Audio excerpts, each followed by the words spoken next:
My name is Cat Sadler. I'm the playwright of this play. It is called Bouquet of a Life. Just a little background info before we go in so that people aren't surprised or shocked or misunderstand. So this was actually based off of a play I read called Limbo Tales. The general conceit is that only one character exists on stage at a time. Everything else comes from either off stage or recordings. As well as that, we have no character names. Everything is just purpose of the show. Limbo Tale itself is 3 different stories where each comes into the middle of the action and leaves before you actually get a climax. So in all honesty, it is kind of in limbo. This does have a story. You'll follow 2 characters, a man and his wife, and 2 other characters who kind of just exist in the general vicinity. In all honesty, I will say that there's a lot of flower language in this. If you didn't take a look at the handout right there, it might not make sense to you. It's somewhat explained in the play, it's somewhat not. This is one of those things that I was going to have hopefully in the program. So you are about to see snippets of 2 people's lives that come together to make a bouquet. I will be reading stage directions. We will have 3 characters from 1 actress, amazing, and 1 character from 1. So, without further ado, this is Bouquet of a Life.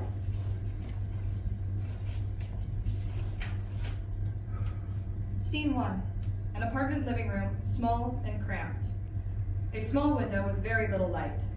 There is a very sad-looking bouquet of red roses on the table in the center of the room. Man is on his cell phone talking to a friend. Listen, it's perfect. I got the roses, her favorite takeout is on the way, and I even got her one of those giant teddy bear things with the chocolates you see in the pharmacies. As tough as moving to the city is on her, I think we're finally settling in. She has her job at the flower shop, and I have my new job at the IT department. She may have to give up the small town greenhouse, but I'm sure she'll enjoy the city soon enough. Besides, where else are you going to get sushi this good? And with the money this job is paying me, in 40 years, I'll be able to get her the biggest greenhouse there is. Yeah, she really didn't want to lose the flowers. She was worried whoever bought the house wouldn't take care of them. I told her she was being paranoid, and that anyone crazy enough to buy the house would buy it because of the greenhouse. I never understood what she saw in that place, spending all that time in the greenhouse wetting and weeding and watering the plants. I don't hate flowers. I just don't get what she sees in them. And that doesn't matter. Tomorrow is Valentine's Day, and I managed to snag the last roses in the grocery store. They don't look great, but it's a thought that counts. Besides, I'm sure she'll appreciate all the work I put into this. I feel like we just moved here, and she already seems unhappy. Man's phone pings and he looks at it. She just texted. Just finished work, getting ready to head home. Call you in a sec. I guess I should hang up and get ready for that call. I can't wait to surprise her with all this Valentine's Day stuff. Pause. Click in a dial tone. I should get this place cleaned up before she gets here. He begins to clean up, revealing a bigger mess than initially seen. I should have started this sooner. I don't know if I'll get the dishes done before she gets back. I feel kind of bad, though. If she sees this mess, she's going to feel obligated to clean it up after a full shift. It's my day off. Why did I waste so much time this morning? His phone rings, making him jump. Hey, sweet cheeks, how was work? Awful. There were so many sleazy men there coming in to buy roses for their woman, as if that isn't the biggest cliche in the book. As if that wasn't bad enough, my husband starts trying to act all suave as if he isn't some nerd helping 50-year-olds figure out what Wi-Fi is. I'm sorry, sweet pea. I've been working all day to make sure our Valentine's date is wonderful. I had a feeling it might be a rough shift, so I have sushi coming. I got you a gift, and I rented your favorite movie. As long as it isn't roses, I'll be fine. I swear if I see another rose, it will be too soon. You would think people would want some variety in their bouquets. Maybe some lavender or wildflowers, or even some fucking lilies. But no, it's just red roses. And those aren't even the best ones. Lavender Roses deserve more attention. They don't even want to tell a story with their flowers. They just want something pretty and red to throw at their woman because they think it'll make them happy. Man looks over at the sad red roses. Yeah, because who would ever do something like that? There was a man today who yelled at me for 20 minutes when I told him we were out of red roses. And when I told him to bring her orange roses because they symbolize passion, he got even more upset. Sweet pea, I know work was bad, but focus on the good. It's Valentine's Day tomorrow. We get to spend all day together, and I got you something special. Ooh, is it that necklace I've been wanting? I know asters aren't the prettiest or easiest to find, but they're still my favorite. It was so sweet of you to remember. Yeah, it's not here yet, but it's on the way. You know how those sites work. It takes forever to make the jewelry and then ship it. And this close to Valentine's Day, things take longer, and you really didn't give me a lot of time to order it. It's alright, at least you tried. It'll come eventually. And it will! But since I wanted you to have something today, that does mean I had to run around town to find something to make up for your gift not being here, so for now, it's the stupid heart of chocolate. He looks once again at his sad gift pile. That's okay. I like chocolate, and I know we have that sake at home to drink with the sushi. It's sweet that you tried. I don't want you to feel bad, though. Should I wait until later to give you your gift? Oh, it's totally fine. I won't feel bad. Man grabs the roses and holds them while he walks around, still tidying the apartment. Are you sure? I know how upset you get when gifts aren't perfect. That's fine. Okay. I got you that new shooter game you wanted, the one that you've been talking about for the last few months, Ninth Degree. How? That pre-order sold out in like an hour. I can't even get my hands on it. How did you? I have a friend at the flower shop who knows a bunch of delivery drivers, and they were able to have him snag an extra copy for me. Wow, you're right. I do feel bad. So, yeah, I had to drop a couple $100 to bribe some semi-hauler to steal a copy for you, but it's all worth it for the ones we love. Man tosses Bouquet in the trash and tries to cover it up. Thanks, Sweet Pea. It really means a lot to me. Anything for you, darling. I'm almost home, and then we can make a date of sushi and movies. I gotta go, though. I love you. I love you too. Drive safe. Bye. Man goes around the apartment for a moment, picking up clothes and dirty plates. He looks around for a hiding place, then goes to dump them under the couch. Lights fade down. Scene 2. The inside of a taxi cab, a single bench seat, and general road noise. A man sits on the bench, a bouquet with flowers on top of a briefcase next to him. I got a job promotion today. Nothing big enough to change my life. A few extra dollars, a little more window space in the office, but a promotion. And it's my anniversary tomorrow. Left a little early tonight so I could get something for my wife, make it a big thing. You know, like anniversaries are in movies. He waits. No response from the cab driver. I got her some flowers tonight. Pretty ones too. She's good at plants, likes them a lot. I could name maybe 3 of the flowers in here, but she'd know them all. I wrote all of them down so I could show I cared, see? Looked at the meanings and everything. She'd know that too. You want to hear them?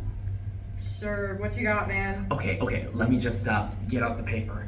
He pulls out a piece of notebook paper, folded but slightly crumpled at the edges. He begins to unfold it, but is interrupted by a cell phone ringing. Oh, it's her. I don't want to ruin the surprise. You mind waiting while I listen to her voicemail? He declines the call, puts the piece of paper back into his pocket, then watches the phone. He clicks it and holds it out in front of him. Hey babe, you didn't answer my calls earlier. You've been staying at work late a lot lately. Is everything okay there?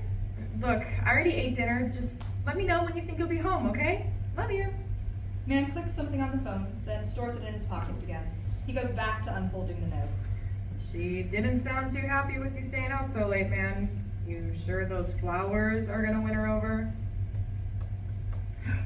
Okay, so maybe I've worked a little bit later, more nights than tonight. But that was for more times with her tomorrow. She just needs to see the flowers and it'll change everything. And besides, I'm going to make tomorrow so special, it'll take our relationship back to the level it was at before. Back when I didn't work all the time and she had the greenhouse to play in all day. You ever do anything you regret? Well, I regret taking this job. It moved us to a whole new state, made us leave our house for a crappy apartment in the city. We both agreed it was for the best, but I have to wonder if she still thinks that 6 months later. I can fix it though. That's why this anniversary is so important. It's only the 4th, but that doesn't mean it can't be special, right? Sure, man, it can be whatever you want it to be. Exactly, thank you. Hey, are we almost there yet? It's too dark out, I can't tell where we are. He clearly spots a recognizable landmark. Oh wait, never mind. I know exactly where we are. You still want to hear about the flowers? Oh, great. He goes back to fishing out the paper from his pockets. Takes him a moment, but eventually he finds it and begins unfolding it carefully. I had to do the research at the desk on my lunch break, but missing that extra granola bar will be so worth it when I see the look on her face. Okay, let's see. She doesn't like roses, says they're lazy and predictable. There's coriander, carnations, hyacinths, hydrangeas, sweet peas, some diphylias, and lavender. That's a lot of flowers I've never heard of. Must have cost you quite a lot. They cost enough, but with that promotion, it won't matter. A few dollars can add up if you work enough hours. But the flowers, right. So coriander means, well, it means lust. I'm not sure why, it isn't a very pretty plant, but it gets my meaning across simply, so I put it in. It's only at the top because it was alphabetical, not because of whatever you're thinking. My wife isn't just good for sex to me. And carnations. Well, those have a bunch of meanings. I wrote down red for love, but they were out of those, so they didn't look great, and they didn't really look great in the bouquet at all, so I got some yellow and green ones for the theme. The lady gave me a weird look on the way out. She asked if I knew Oscar Wilde. I don't know who that is. She said never mind, just thought of him with the greens. If he's a writer, it'll be fine. My wife loves old writers. And the hyacinths, those, oh, it's my wife again. You mind? He repeats his actions from before, declining, then putting the voicemail on speaker. Babe, I called the office. They said you left early, but didn't give a reason why. And you were looking at flowers on the company computers for someone again. Have you been leaving early more than you told me? I thought you were staying later. Just call me back soon, please. I love you. Man puts the phone back in his pocket. She really doesn't seem too happy, man. You might want to call her back. At least text her. No, it'll ruin the surprise. Besides, I'm only, 20 away. If traffic stays good, it will be fine. But yeah, those hyacinths. I picked up some purple ones. Now, the site I used said they meant, please forgive me, and sorrow. But I'm just gonna tell her that I'm sorry part.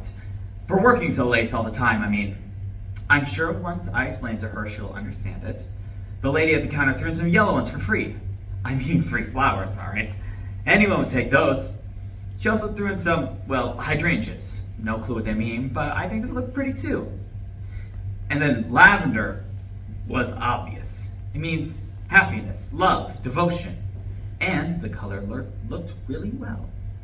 There's also the sweet pea. It's pretty, right? Oh God, I lost my page. And then there's sweet pea. It's pretty, right? I call her that all the time. It means, something like tenderness or gratitude.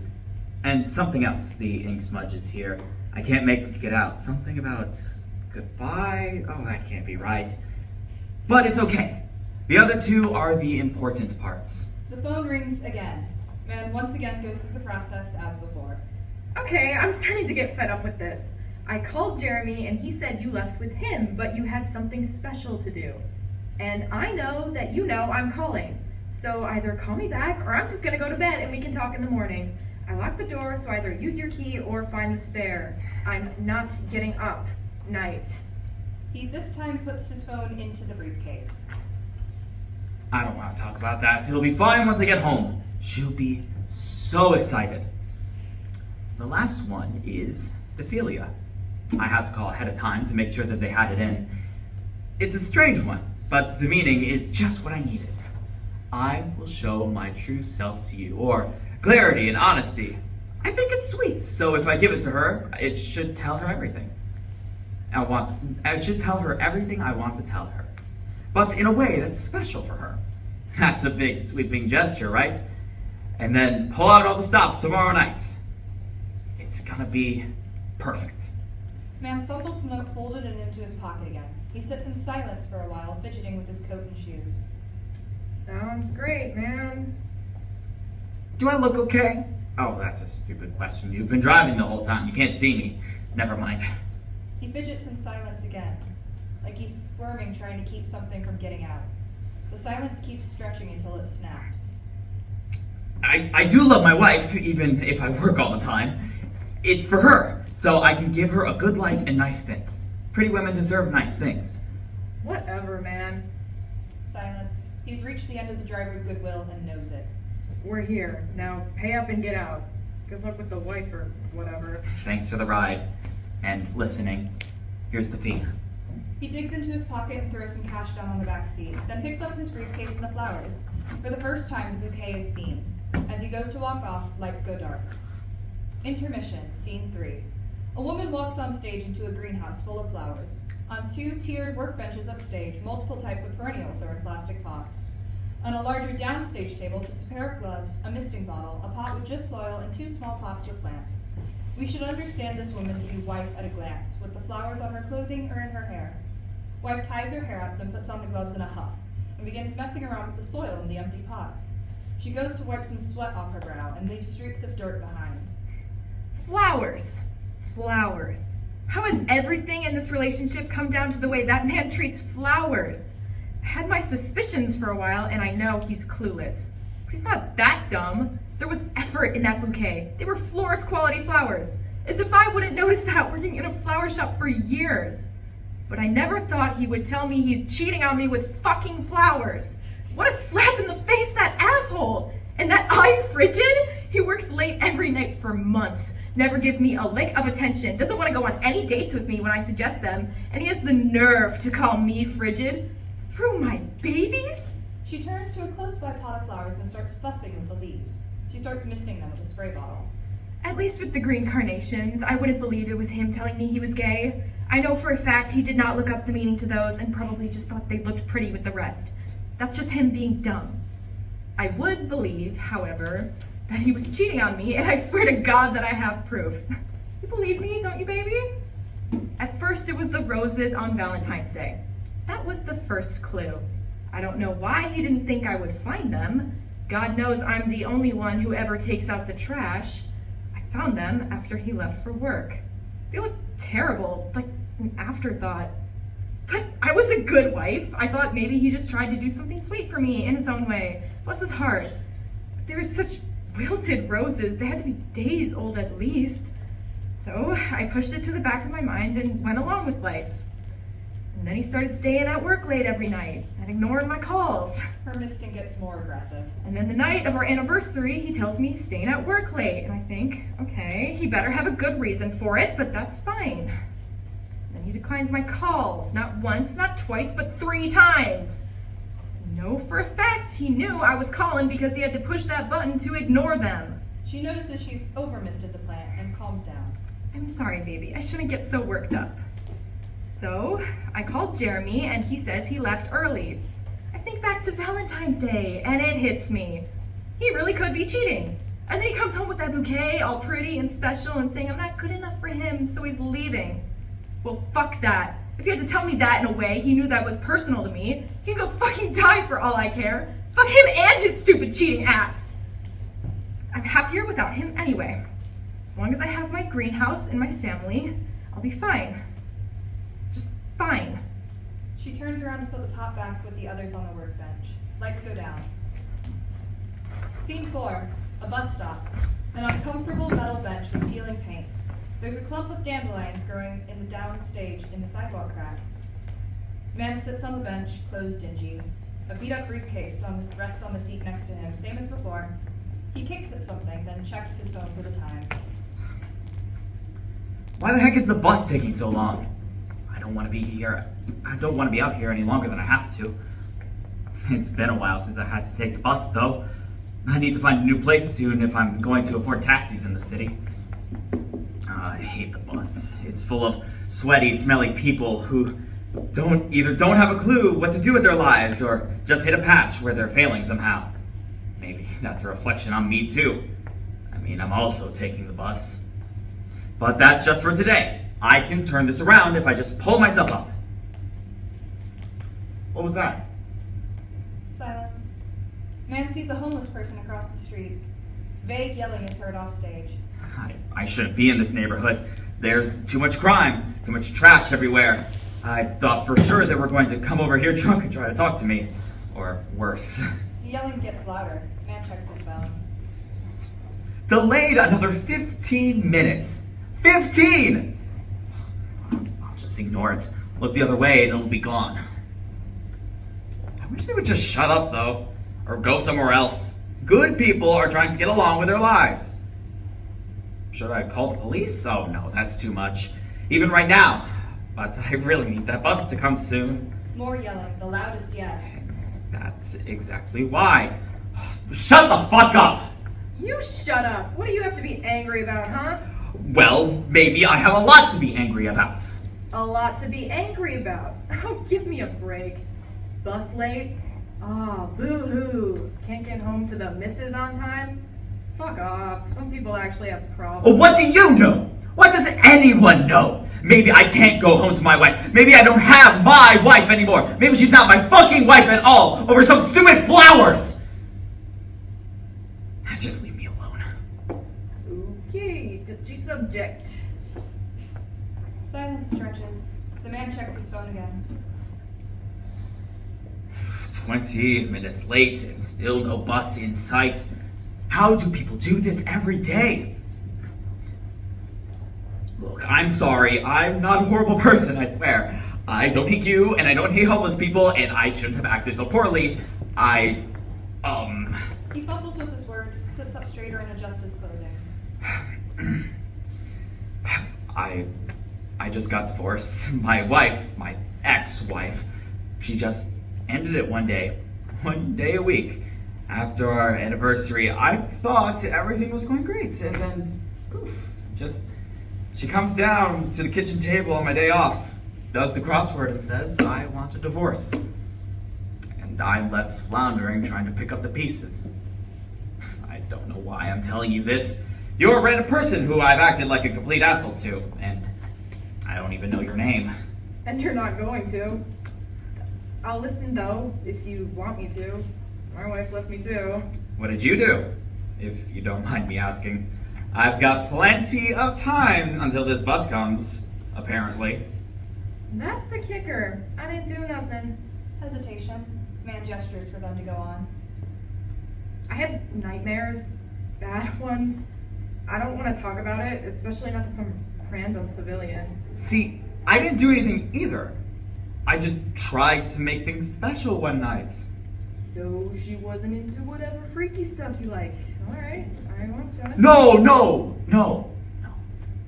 I got her flowers, and she did not take it well.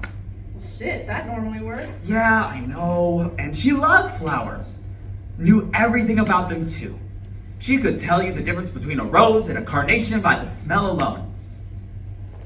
Before I got the job here, we had a greenhouse in the backyard. I say we, but it was mostly just her. I'd go in there and she'd be humming a song while watering something I probably couldn't name.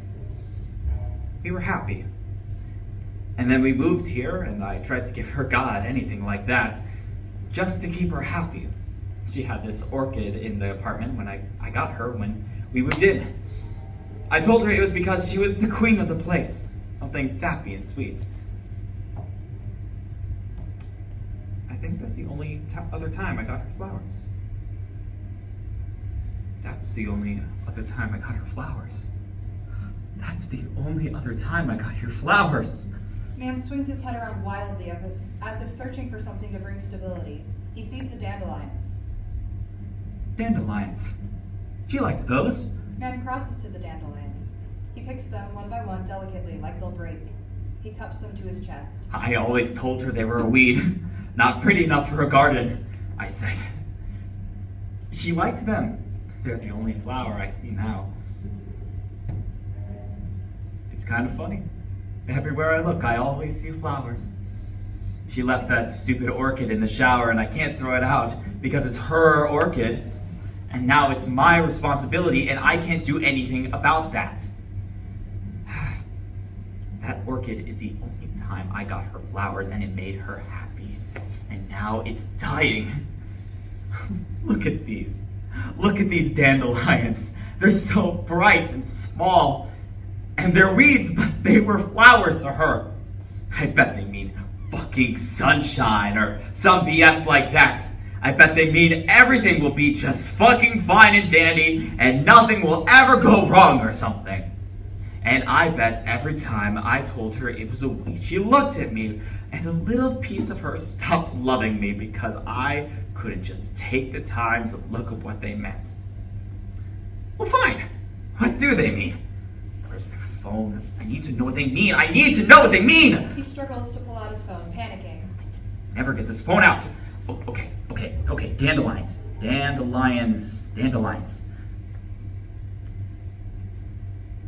Says they mean overcoming hardship.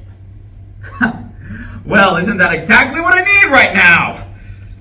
I bet every time I told her they didn't have a meaning, she wanted to say, well, I like them because listening to you was overcoming a hardship. How long did I mess up for? How long did she just put up with me?